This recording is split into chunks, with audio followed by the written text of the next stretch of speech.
Hello, viewers.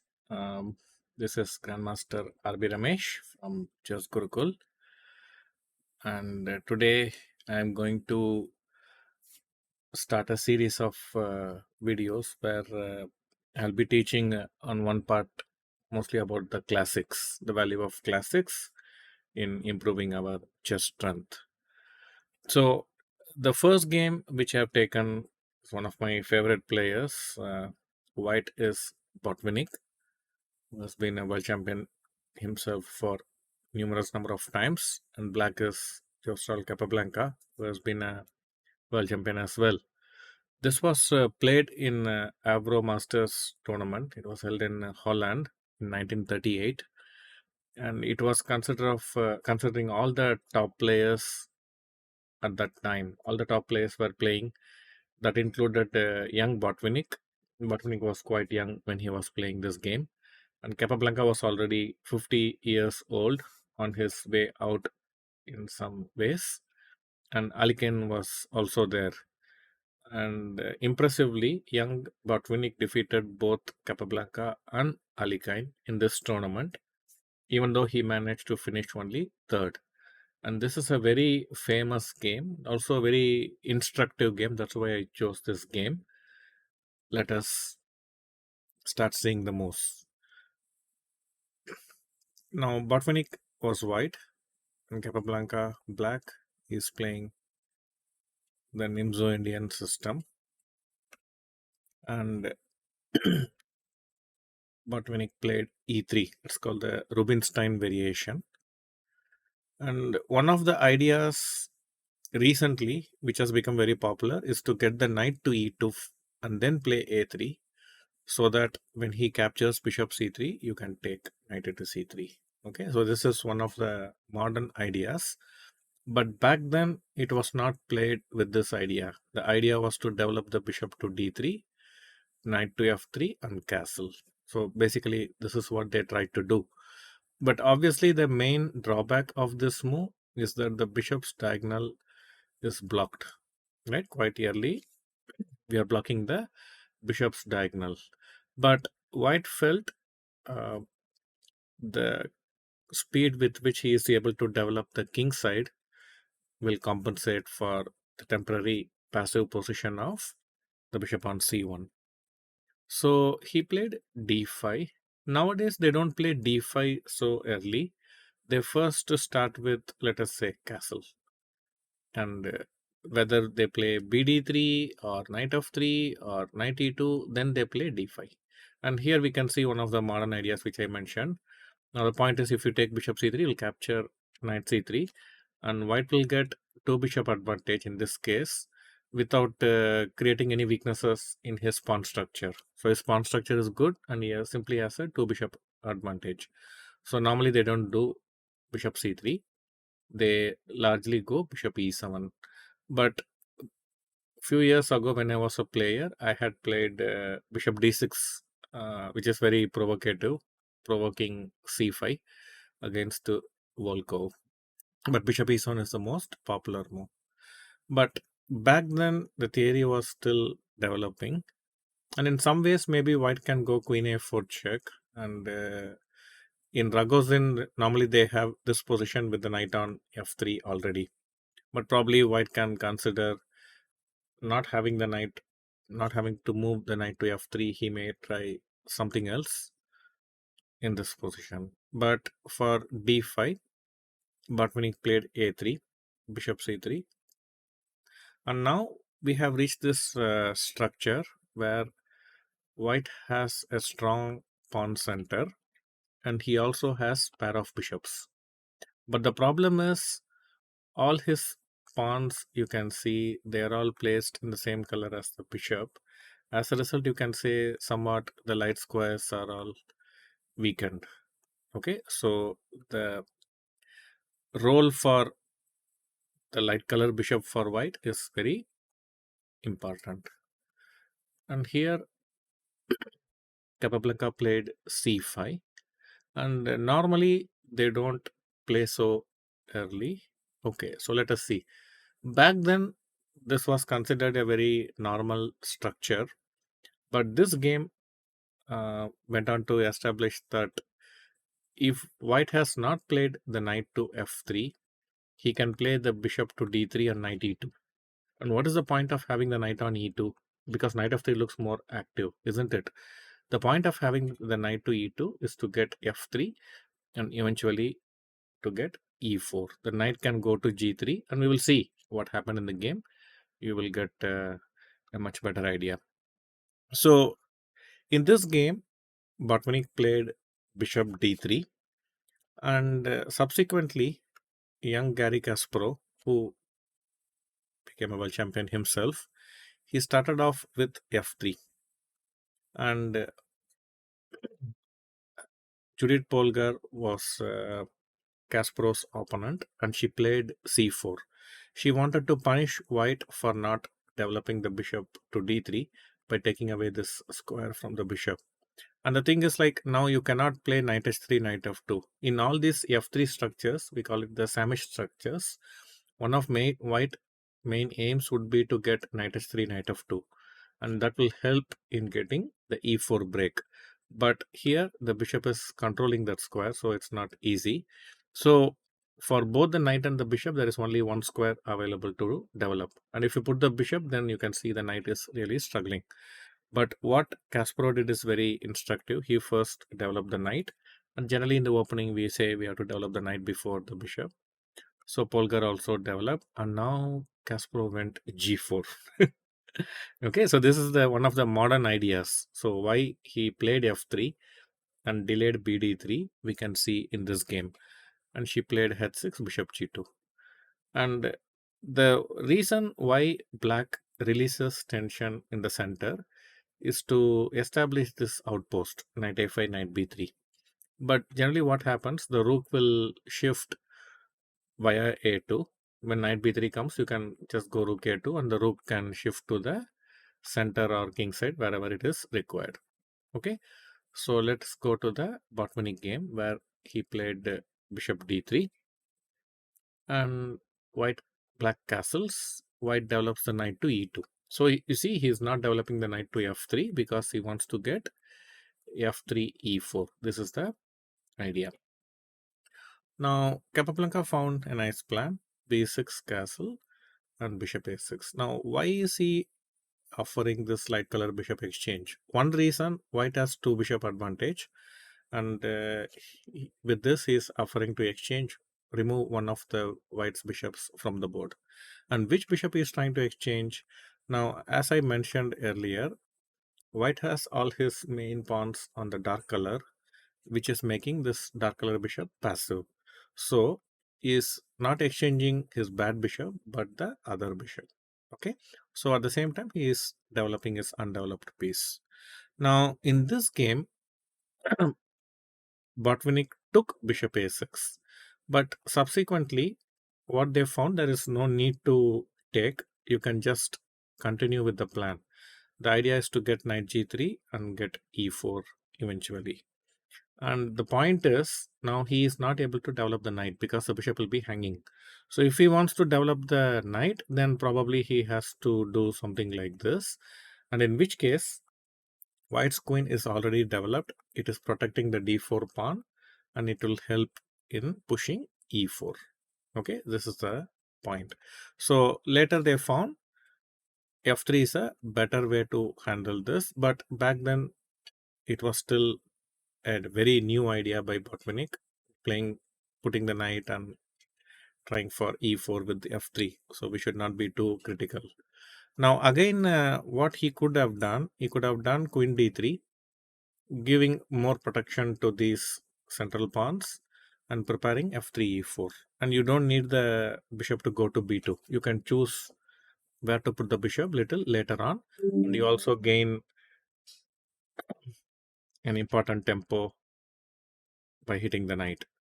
But what Botvinnik did, he took bishop a6, knight a6, and put the bishop here. Now this looks really a horrible square for the bishop, isn't it? But probably he was hoping at some point maybe to get c4 and then open this diagonal. The point is, like, at some point you can come queen a4, attack the c4, and the knight a6. Maybe this was one of the ideas he was considering. And the other is probably like he wants to go f3, knight g3, and try to get e4. At that point, the d4 pawn will be protected by the bishop once the e3 pawn moves to e4. But this is a premature move. This could have been delayed. But okay, let us see. Now he played queen d7. Why?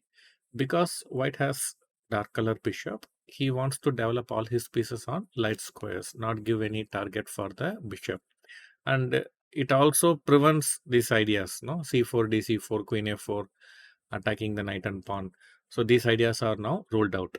And the other thing is, if we move the queen, let's say, then he gets this move, which protects and also covers the light squares. Okay, so this is another reason. Now, Botvinnik carefully understood that he can establish a blockade on white squares, so he played a careful move a4. Now, queen a4 ideas will not be possible anymore, and moreover, at some point later in the game, white can also consider bringing the bishop to a3 if he is not able to play f3, e4 or c4 ideas. Okay, so he played a4. Now for a4, Capablanca played rook e8, which makes a lot of sense because now f3 is not going to be easy to achieve because the pawn on e3 is hanging. And also it makes sense to simply develop the pieces, right? And you have a semi-open file and you're choosing a very good square on light squares. So Botvinnik developed is basically protecting the e3 pawn, giving it a support so that f3, e4 will be possible. Is also gaining a tempo. Now he should have simply moved the knight. Okay, maybe something like knight c7 or knight b8, knight c6 would have been better. But here Capablanca played c4, which is a very dubious decision, very doubtful decision, very suspicious decision. His idea is, it doesn't look like he has any idea, right? But his idea is to get knight b8, knight c6, knight a5, knight b3, this outpost. But the problem is, and if the rook moves away from the a file, he can take queen into a4 and create a pass pawn. Now, what is wrong with this idea? One, it is too slow because it's taking too much time, right? For the knight to come to the b3 square, he has to spend more number of tempo in doing that. And the second is it releases pressure from the d4 pawn. So his bishop does not have to remain in this diagonal anymore. So because you have clarified, so he can again come, protect and get f3, e4. So the bishop doesn't have to remain on this diagonal anymore. So you are basically telling white what he should do. And when the center is closed, you can play on the flank. So he thought, I can play on the queen side. Let's see. Now queen c2, keeping this pawn under control. But now you can see that f3 is not possible because the e3 will be hanging. But also when knight e4 comes, if you had played queen d2, then that will come under with a tempo. So Capablanca continues with this plan, knight b8. Now we have to get f3, e4, right?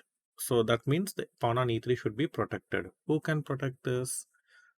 Now rook a e1. So the idea is slowly becoming clear. He wants to put the knight here, play f3, and the rook will protect the e3 pawn. Now you can see the advantage of keeping the queen on c2. The a4 pawn is also well defended. Capablanca continuing with this idea. Now we cannot play f3, pawn is hanging, so first knight g3 is required. Now in the game he played knight a5. He is consistently carrying out his plan, but we might get a doubt. Before white plays f3, can black play knight e4 and exchange this knight? Now if I play here, then this is a good exchange, I think, and then you can try to get good control over the e4 square, and the double pawn on g3 doesn't help black's cause too much, white's cause. So white has a brilliant move. He can play knight h1. So this looks like a very horrible square for the knight, isn't it? But the point is, now let's say if you play f5, I play f3. Now let's say you go knight d6, protecting the pawn and also trying to make e4 difficult. But what we can do, we can play bishop a3. Now I'm threatening bishop d6, queen d6, queen into f5. Okay, so provoking this. Now what happens? All the dark squares become weak. So what we can do, we can play knight g3 and then e4 is coming. So you can take bishop d6, queen d6, e4. And then the king will come under attack. And you can see that black's queen side counterplay has not become very dangerous. So had he played knight e4, knight h1 is a very serious idea. But Capablanca played knight a4, not interrupting white's plan in the center. Eventually, white is losing the a4 pawn. Now, many of us will panic when we realize we are losing the pawn, isn't it? But what happened? We are just consistently carrying out our plan, which is to play e4. Now, it took queen a4. Otherwise, if you play fe4 on the previous move, de4, sorry, then you have to be careful about rook f6 sacrifice also. The king can come under terrific attack. Okay, so he did not capture on e4. He directly took on a4. That allows white to expand on the center, knight attack. And now white played a very careful move. The most tempting move is to play f4, right? And then just roll the pawns forward. But it gives black the chance to exploit the hanging nature of the queen and go to an endgame. And in endgame, the attack will not have too much of power. And also, if you move the queen, then knight d3 is coming. Okay, so he was very careful. Botvinnik was not emotional. f4 will be been an emotional move. So first, he moves the queen away. Now he's going to roll the pawns forward. And you can see the knight is stuck. The queen also stuck in the corner.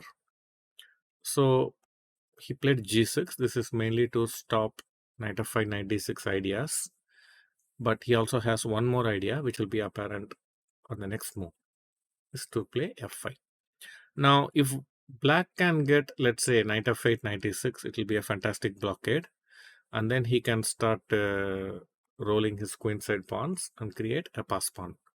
So now you can see why he played g6. It is mainly to support the f5 pawn. So Botvinnik does not want the king side to be closed. He wants to open the position because all his pieces are lifeless if the f4 pawn is fixed, right? So he wants to give life to his pieces. Let's see how. And now the critical move f5. So he's going to blast open the king side and the f file will be opened. So it looks like white's attack is very dangerous and black played rook e1, which is a good thing because whenever you are under attack, what we have to do, we should not panic. We should try to exchange as many pieces as possible. That's what Capablanca is doing. Very nice idea, right? He wants to exchange pieces and take pieces out of the board. So the attack will lose its strength with more pieces off the board. Now Botvinnik found a nice way. If you take rook e8, then his queen will come to the defense and then the pawns will be free to roll on the queen side.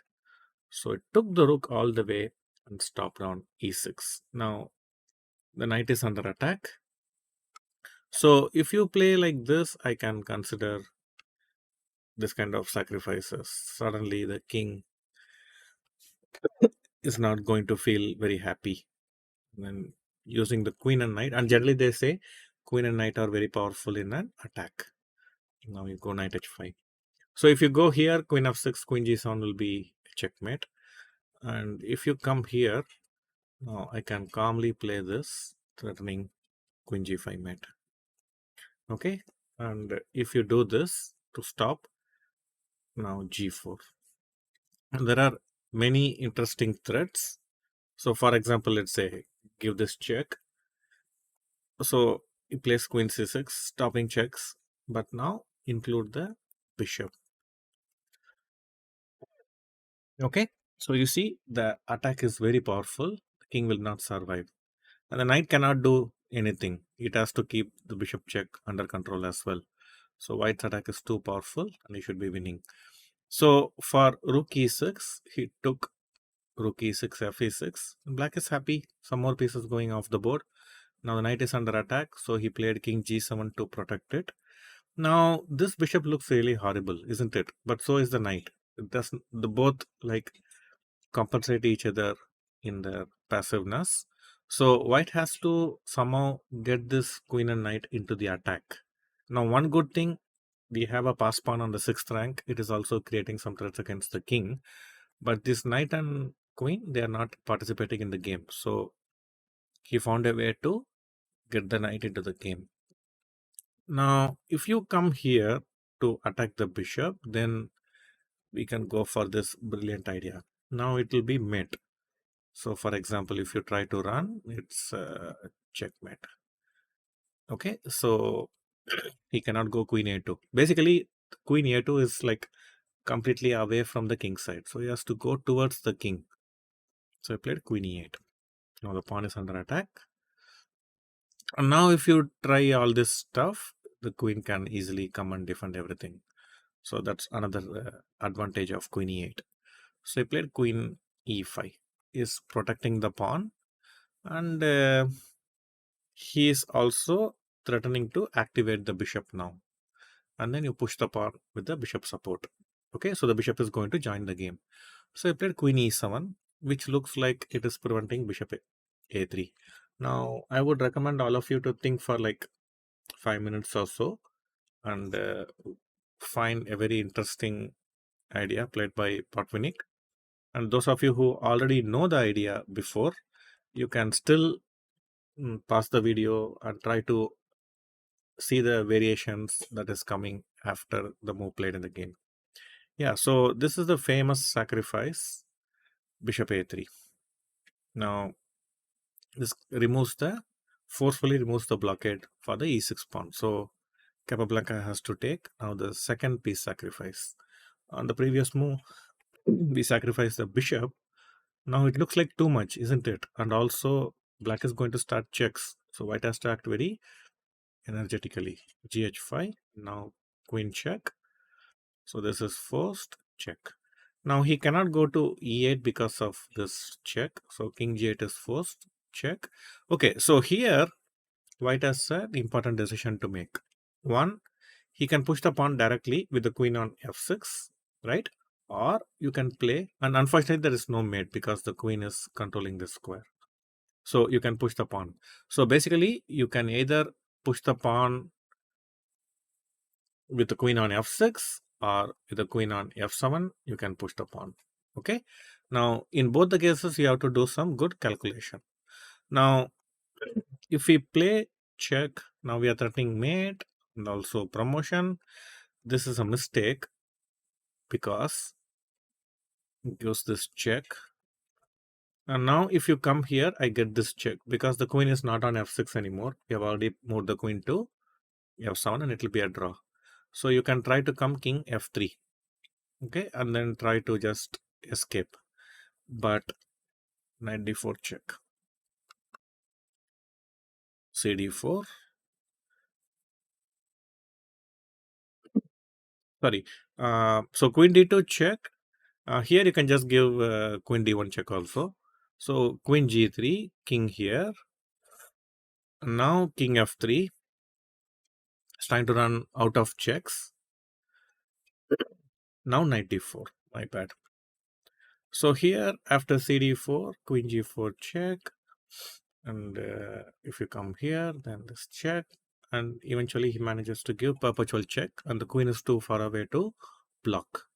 So if you play queen f7 check, king h8, you should not play e7. Instead, you can play a cool move g3. Now the point is, if you start giving checks, I can just hide here and no more checks. And we are already threatening queen f8 mate, and also e7 is e8. Okay, so this is also possible, but in the game he played directly e7, and you will understand the point. After the check, and now we go king g3. So you can see that there is no queen check. So he gave queen d3 check, king h4. So he's running out of checks. Now you have to give this check, queen h5. Now there are no checks, so the only check is here. Okay, now we have to be careful. If you play g4, you are unnecessarily giving this queen h2. So first king h4 again. Now if you give this check, I can block. Okay, so this check, now block. Now there is no queen into h2. And after queen e1 check, king h5, all the checks have come to a stop. We are running queen f8 mate. Okay, so in this position, Capablanca resigned. So a fantastic effort by the future world champion young Botvinnik, defeating 50-year-old Capablanca, and you can show the deep understanding. Now after this game, players stopped playing this d5 c5 after bishop c3 bc3 ideas. Maybe I will so this idea, no, so they stopped playing this structure almost completely. That is the kind of effect uh, this game had over the black players. So I hope you all enjoyed this game analysis, and if you like what you have seen, share it with your friends. You can also subscribe to our channel and like the video, and we'll come up with more such game analysis in the coming days. Thank you, everyone.